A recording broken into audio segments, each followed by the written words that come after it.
হে মা জগদম্বিকে, তুমি সর্বময়ী বিশ্বের ঈশ্বরী, বিশ্ব সংসারের আশ্রয় স্বরূপা, এই অখিল ব্রহ্মাণ্ডে সর্বময়ী কর্ত্রী।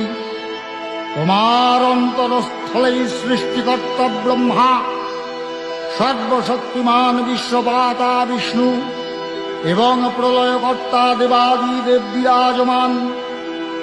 তুমি দেবগণের আধার স্বরূপা, দেবতাদের ও পিতৃলোকের পরম তৃপ্তিদায়ক স্বাহা সধা হব্য ও কব্যরূপে প্রকাশমানা।